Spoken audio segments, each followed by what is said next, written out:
doing the Easter eggs and predictions for Season 7, Episode 7 of Marvel's Agents of S.H.I.E.L.D. So we were spoiled or not caught up. So the episode's title is called The Totally Excellent Adventures of the Mac and the D, which is obviously referring to Mac and Deke being stuck in the 80s. But it's also a play on the Bill and Ted series, the first one came out in 1989, and it's as far as I know, I've never actually watched them. Is about these uh, two guys go doing some time traveling and whatnot.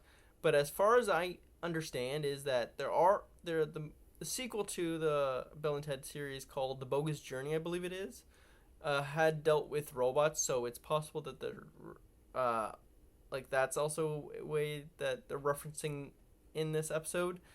But the only other connection I believe I found, even though I never actually watched them, is that the franchise deals with Bill and Ted, who are in a band as far as I know, and they actually make their own music. And since Deke, there's this whole subplot of Deke creating a band called the Deke Squad. It's possible that there's that connection there. So yeah, but the nickname that Deke gave himself in this episode even was referenced last season, and I don't know if there's a case before that, but at least in the season 6 finale, when Deke's going to pilot his way to the Zephyr, he actually he calls himself the D. So it's the title is a reference to that as well. So yeah, and you have this opening scene with Russell, and in the music you hear at the beginning of the episode has been on the show before, and it was in season 5, episode 15, Rise and Shine. I can't find the title of the song, so comment down below if you do know it, because I tried looking up all the lyrics and whatnot, and I could not find anything about it. So yeah, but this whole entire episode was actually inspired by the robot slasher movie that came out in 1986 called Chopping Mall, which was actually referenced a couple times in season 4, in episode 9 and episode 17, I believe it was. But this whole the design of the robots, the lasers that came out of them, and certain scenes were actually taken from the episode, the movie Chopping Mall. So it's a nice little callback to that. So yeah, and we, like I said, we meet up with Russell, and gets this message, and the alien writing that we've seen since season 5, I believe it was. But this whole side plot with Russell had reminded some people of Weird Science, which is about a guy that builds a robot girlfriend, I believe it is, and it came out in 1985, so all bunch of 80 references. Obviously, you're gonna notice later on in this video. So yeah, but the only thing I could be a reference to Weird Science is that he's the guy who visited Russell at the beginning of the episode. Actually said that this thing has been going weird since the power surge, and the whole entire Weird Science actually deals with an electrical accident. So there's a connection there, I guess, but not really. And the one thing I wanted to point out is that I had recognized the actor, and I had to look him up to make 100% sure. And the person that plays Uncle Marcus was of Max, of Mac, is actually been in the MCU and the Agents of S.H.I.E.L.D. universe before. He actually played an unnamed pilot in Slingshot, I believe. I believe that's what it said on his IMDb. So it's weird that they brought him into the show as a new character, but yeah. And going back to the whole Russell thing, like how he's making a robot girlfriend in a sense, is that you see on like his wall, the wall in his office is a bunch of different pictures. One was obviously of Sybil, but the only one I could actually figure out who it was, because it was a recognizable face to me, is that he I guess he was trying to get a design, one that designed after Farrah Fawcett, which I I'm more of I know of her from the Charlie's Angels show, which came out in 1976 to 19 or and came and she was there until 1980. So it's nice little that can like time frame was from last episode to uh like so like we just skipped that in general, like we skipped that in general, like show time gap, because we're now in 1980. We started in 1982, so yeah. But I could be stretching here, but we catch up with Mac. He's grieving his like the loss of his parents in this timeline. He grew up with his parents in the original timeline, but here he's actually lost his parents, and actually has had to basically see his parents die in a sense.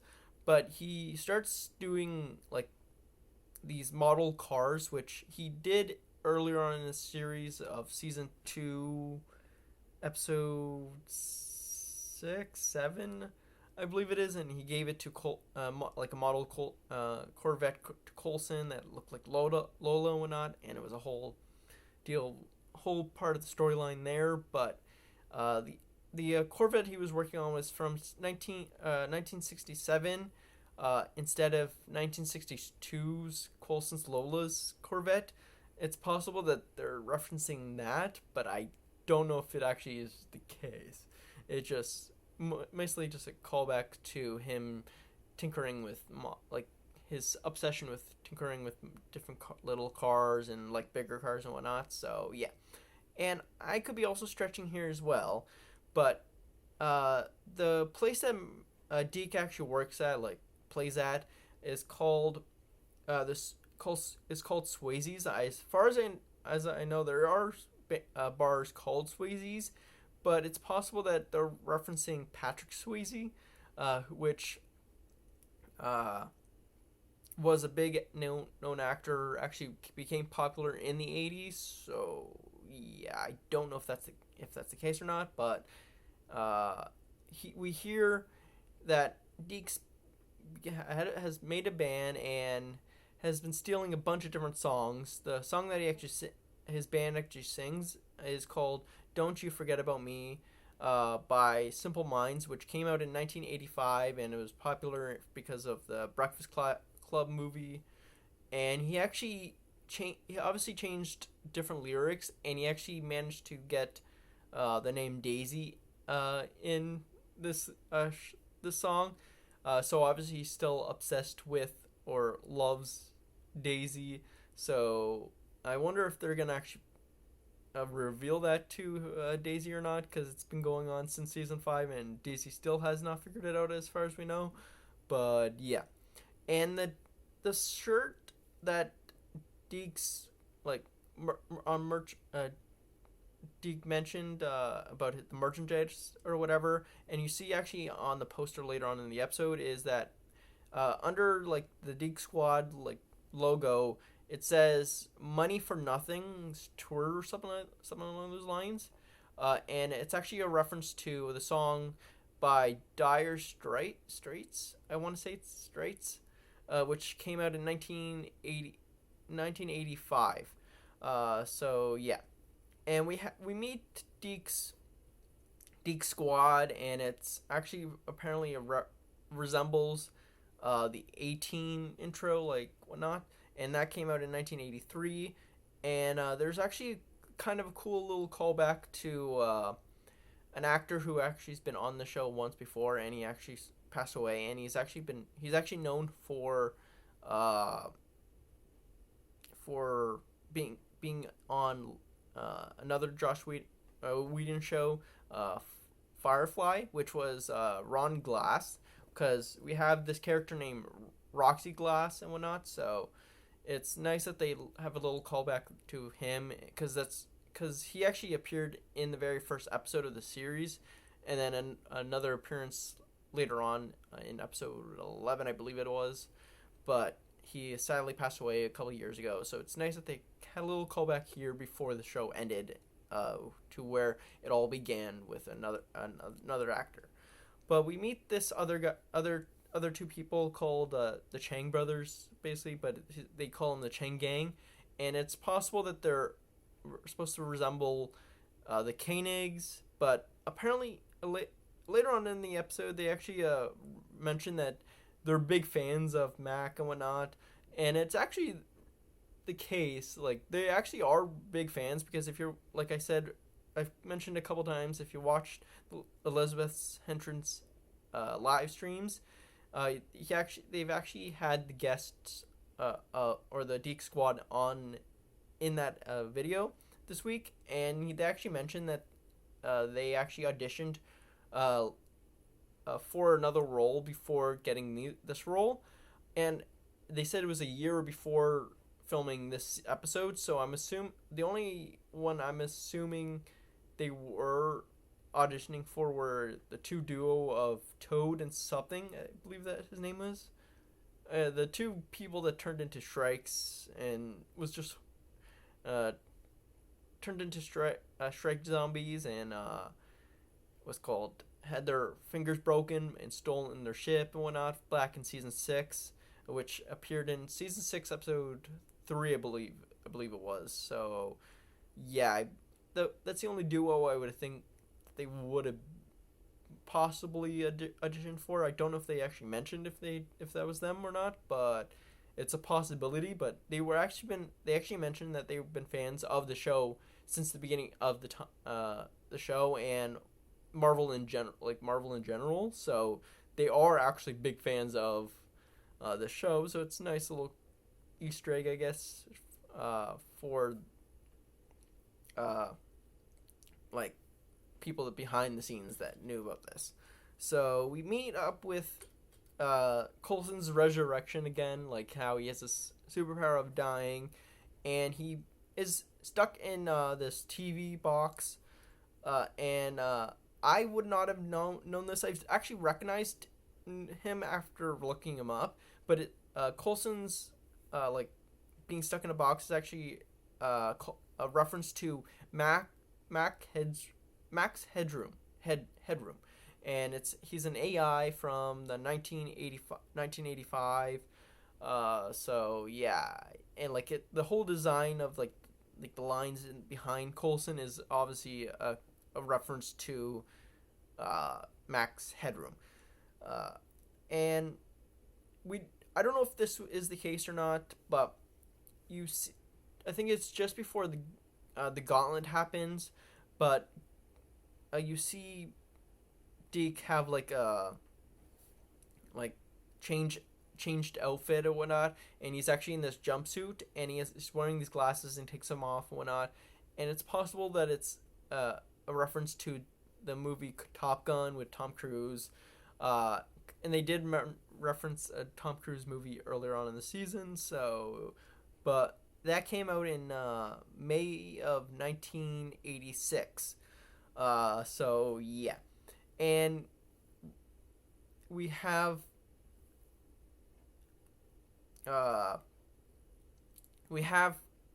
Deke actually we actually find out that Deke actually made an upgraded shotgun axe for Mac. So this was the first time in a while that we've actually seen the shotgun axe. So it's nice that they found a way for them to bring it back in this cheesy like 80s movie. But yeah, and you have Deke and Mac are yelling at each other because Mac doesn't like that he made the shield base into like this hangout place and whatnot, and how he's stolen all these songs, and Mac gives a new nickname to Deke calling him Peter Pan, basically saying that he doesn't grow up. He's not learning from his mistakes, because he has this weird pattern of stealing ideas, other people's ideas, and using them for his own benefit, and then surrounding himself by around people that will basically validate him, because no one else really likes him on our Shield team. So yeah, but they do reference a couple more songs that Deke apparently wrote. One was "Here I Go Again," which was actually written by Whitesnake in 1982. Which, so since we entered it in 1982. Even though this is a new timeline, the Whitesnakes probably maybe not have actually written the song, but that's a very short time window for Deke to have written the song, made a band, and performed it and made it their own. So, because in 1982 is so, and then they perform. It's revealed in 1983 is when it's revealed that he wrote, they actually had written the song. So, I wonder how mad Whitesnakes would have been if they actually had written that song, but Deke somehow managed to get it out beforehand. So yeah, but the other song that they referenced was "Walk Like an Egyptian," which is a song by the Banglers, and it came out in 1986. And then you have like this whole apology thing, and because Mac and someone else was attacked by a robot, and he went to go apologize. Mac went to go apologize to Deke, and he actually has like this handshake, and it reminded a lot of people of the movie Predator, that because there's this handshake that happened in that movie, and it came out in June 12th, 1987, and you have this like suit up like montage, and having Mac gear up for the robot apocalypse type of scenario, and it also reminded people of Rambo's The First Blood, which came out in 1982, and then you have this scene with the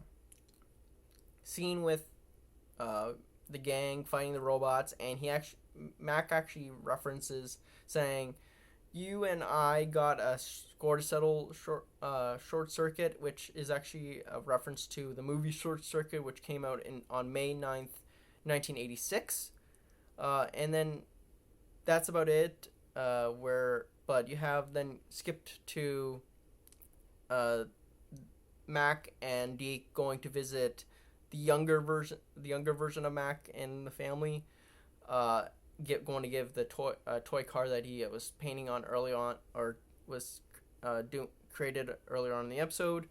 But you have Deke mention that Mac apparently got the high score on Miss Pac-Man, which came out on February 3rd, 1982. And then you had him reference a book that apparently Deke read, or Mac read, called Where the Red Fern Grows, which is a book that came out in 1961. It's about a boy who buys and trains the two red bone crone horde hunting dogs. I don't know what that is. I don't know exactly what that book is about. So yeah, but if there's any connection to the Agents of S.H.I.E.L.D. episode, or if there's any connection at all, you could come up with a prediction. Just comment down below, because they've done that before with other books, that there might be a foreshadowed event in there. So yeah, but for predictions, I'm assuming people are saying this was a filler episode, which sure, why not? But I don't think it would be the case, since they've done this before with Deke's episode last season, where they introduced Deke's company, and it was a big part of dealing with how Izel's was defeated. I think at some point or another, since Deke Squad's actually turned out to be actual Shield agents, like capable Shield agents by the end of the season or episode. I think they're going to be a big part of how they're going to stop Nathaniel or Sybil, because by the end of this episode, it's revealed that Nathaniel actually survived and now is teaming up with Sybil. I think it's possible the Deke squad will somehow be the ones that help defeat them. But talking about Sybil and whatnot, I think one of them is going to turn on one another. I don't think both of them are going to be the bad guys by the end of the series, because Sybil actually mentions that they're going to be the perfect pair, which actually calls back to the beginning of this episode, or not the beginning of the episode, but when Russell ends up dying, or before he ends up dying, Sybil actually does say that we're going to make them perfect pair. So yeah, I don't think their relationship is going to last long. I don't know how long, and I don't know who's going to turn on one another, but I do think one of them is going to turn on one another. So yeah, comment down below if I missed any Easter eggs or references, and if you have any predictions for the upcoming episode. See ya.